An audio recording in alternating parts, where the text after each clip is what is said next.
Vlogmas day 4, guys. Technically Thanksgiving. I brought that sweater. I really think a white or cream turtle or mock neck would be like the best underlayer for this. I think black on black works as well. I need to show you this Airbnb. Look at this little entry vignette.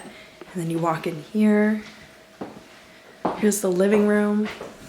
Beautiful antique frames and paintings and mirrors. That's the master bedroom. Dining area, kitchen. That pine cabinet's great. Time to go. Okay, let's go. 10:40. I got a new one.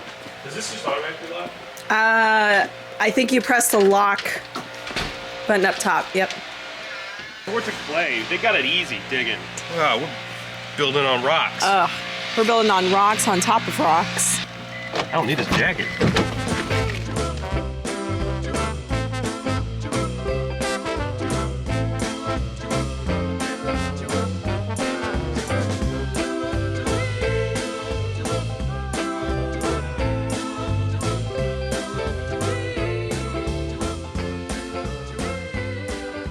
Happy Thanksgiving.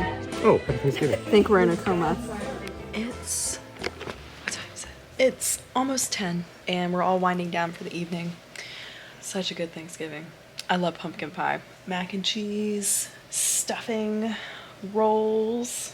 But yeah, I'm hanging out outside, getting some alone time. Oh, I forgot to tell you guys, I sold some stuff yesterday, the day before Thanksgiving. Just 2 items. Here recently, it's just been like 1 or 2 items a day, unless it's the weekend. Oh my gosh, I have so many emails to delete. Okay, so yesterday I sold an ironstone wash basin, just the bowl, for $30, and I sold an antique footstool, and I'm guessing it's one of the black embroidered ones that I had sitting up on top of the Victorian marble top dresser, and I sold that for $42.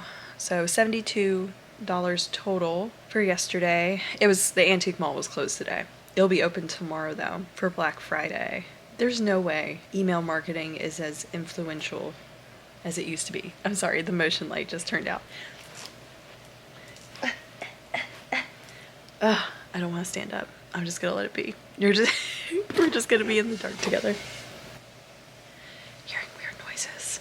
Now I feel like I have to whisper. Gosh, so many emails. I feel like I need to put together examples of different Instagram pages that I think are doing a really good job in marketing their antique booths or maybe their shop spaces. I feel like there's a way to do it because, well, let me start over. I'm sorry. It's tough to convey an antique booth in photos. It really is. It's definitely better to document it in video format just because you can more easily show a space versus just a little crop frame picture is not going to, I think, best represent someone's booth. So I'm trying to think like what would be the best way to market a booth if you were to just do like an Instagram, Facebook marketing plan. And I would like to put something together because I think there's a way to do it. I think people can improve their marketing of their antique booths if they were to do it a certain way, but I need to like actually think through about what that looks like. Well, let me see if I can find like an example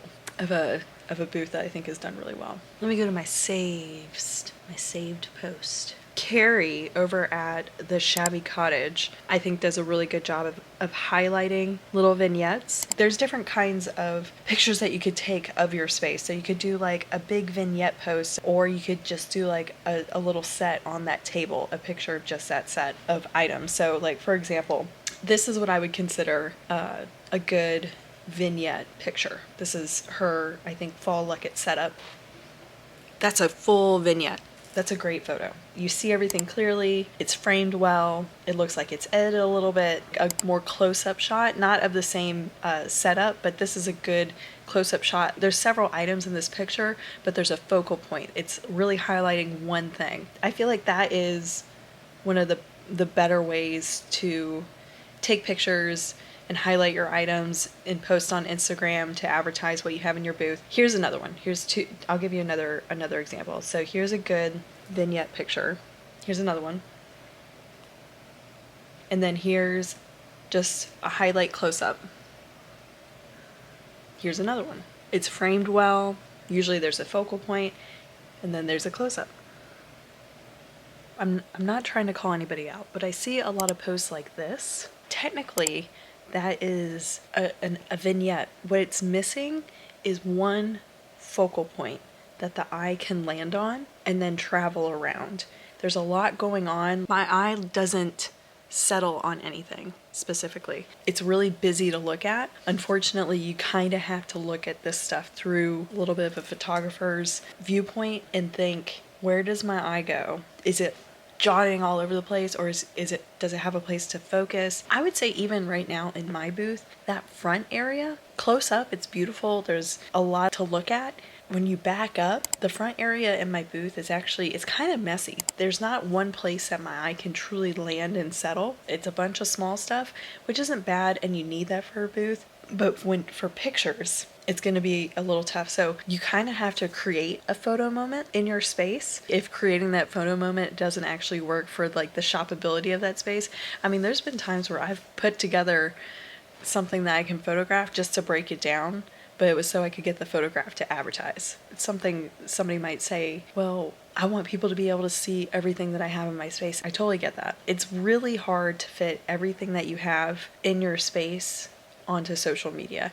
There's a carousel option when it comes to adding pictures, but it's tough to, it's really hard to capture all that goodness in a picture. But I don't know, this is me very much off the cuff. I'm so sorry if I offended anybody. I'm so sorry if I just misspoke. This is me just trying to fill in for Vlogmas because it was Thanksgiving and there wasn't a ton to video other than me eating, which I don't think you guys are going to be very interested in. I'm going to stop talking now and just edit. I'm cozy, but this laptop is freezing.